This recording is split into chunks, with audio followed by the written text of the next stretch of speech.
ಅದರ ವಿರುದ್ಧ ಕೋರ್ಟ್ ಮೆಟ್ಟಿಲು ಹತ್ತಿದಂತ ತಮಿಳುನಾಡು ಸರ್ಕಾರಕ್ಕೆ ಸಿಕ್ಕಂತ ಜಯ. ಕರ್ನಾಟಕದಲ್ಲೂ ಸರ್ಕಾರ ವರ್ಸಸ್ ರಾಜ್ಯಪಾಲರ ನಡುವೆ ಯುದ್ಧ ಇದೆ. ಮಹತ್ವದ ಹಲವು ಬಿಲ್ ಅನ್ನ ಪೆಂಡಿಂಗ್ ಇಟ್ಟಿದ್ದಾರೆ ರಾಜ್ಯಪಾಲರು. ಮುಸ್ಲಿಂ ಗುತ್ತಿಗೆ ಬಿಲ್, ಪಂಚಾಯತ್ ರಾಜ್ ಬಿವಿ ಕಾನೂನು ಸೇರಿದಂತೆ ಹಲವು ಬಿಲ್ಗಳಿಗೆ ಒಪ್ಪಿಗೆ ಸೂಚಿಸಿಲ್ಲ ಕರ್ನಾಟಕದ ರಾಜ್ಯಪಾಲರು. ಇಲ್ಲೂ ಕೂಡ ಗವರ್ನರ್ ವರ್ಸಸ್ ರಾಜ್ಯ ಸರ್ಕಾರ.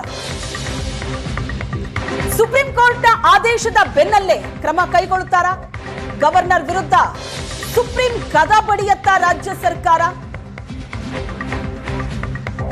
ಡಿಎಂಕೆ ಈ ತೀರ್ಪನ್ನ ಸ್ವಾಗತಿಸಿದೆ. ತಮಿಳುನಾಡು ಸಿಎಂ ಎಂಕೆ ಸ್ಟಾಲಿನ್ ಹೇಳಿರೋದು, ಸುಪ್ರೀಂ ಕೋರ್ಟಿನ ಈ ತೀರ್ಪು ಐತಿಹಾಸಿಕವಾದದ್ದು, ಭಾರತದ ಎಲ್ಲಾ ರಾಜ್ಯಗಳಿಗೂ ಸಿಕ್ಕ ದೊಡ್ಡ ಜಯ ಅಂತ. ಹಾಗಾದ್ರೆ ಕರ್ನಾಟಕದಲ್ಲಿ ಏನಾಗುತ್ತೆ ಇನ್ನು ಮುಂದೆ? ಅದರ ವಿರುದ್ಧ ಕೋರ್ಟ್ ಮೆಟ್ಟಿಲು ಹತ್ತಿದಂತ ತಮಿಳುನಾಡು ಸರ್ಕಾರಕ್ಕೆ ಸಿಕ್ಕಂತ ಜಯ. ಕರ್ನಾಟಕದಲ್ಲೂ ಸರ್ಕಾರ ವರ್ಸಸ್ ರಾಜ್ಯಪಾಲರ ನಡುವೆ ಯುದ್ಧ ಇದೆ. ಮಹತ್ವದ ಹಲವು ಬಿಲ್ ಅನ್ನ ಪೆಂಡಿಂಗ್ ಇಟ್ಟಿದ್ದಾರೆ ರಾಜ್ಯಪಾಲರು. ಮುಸ್ಲಿಂ ಗುತ್ತಿಗೆ ಬಿಲ್, ಪಂಚಾಯತ್ ರಾಜ್ ಬಿವಿ ಕಾನೂನು ಸೇರಿದಂತೆ ಹಲವು ಬಿಲ್ಗಳಿಗೆ ಒಪ್ಪಿಗೆ ಸೂಚಿಸಿಲ್ಲ ಕರ್ನಾಟಕದ ರಾಜ್ಯಪಾಲರು. ಇಲ್ಲೂ ಕೂಡ ಗವರ್ನರ್ ವರ್ಸಸ್ ರಾಜ್ಯ ಸರ್ಕಾರ.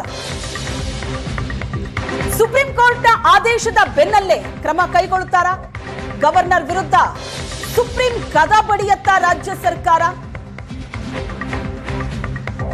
ಡಿಎಂಕೆ ಈ ತೀರ್ಪನ್ನ ಸ್ವಾಗತಿಸಿದೆ. ತಮಿಳುನಾಡು ಸಿಎಂ ಎಂಕೆ ಸ್ಟಾಲಿನ್ ಹೇಳಿರೋದು, ಸುಪ್ರೀಂ ಕೋರ್ಟಿನ ಈ ತೀರ್ಪು ಐತಿಹಾಸಿಕವಾದದ್ದು, ಭಾರತದ ಎಲ್ಲಾ ರಾಜ್ಯಗಳಿಗೂ ಸಿಕ್ಕ ದೊಡ್ಡ ಜಯ ಅಂತ. ಹಾಗಾದ್ರೆ ಕರ್ನಾಟಕದಲ್ಲಿ ಏನಾಗುತ್ತೆ ಇನ್ನು ಮುಂದೆ?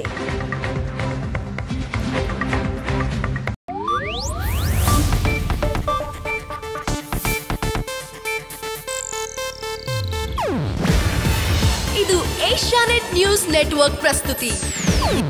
ನೀವು ನೋಡ್ತಿದ್ದೀರಾ ಏಷ್ಯಾನೆಟ್ ಸುವರ್ಣ ನ್ಯೂಸ್.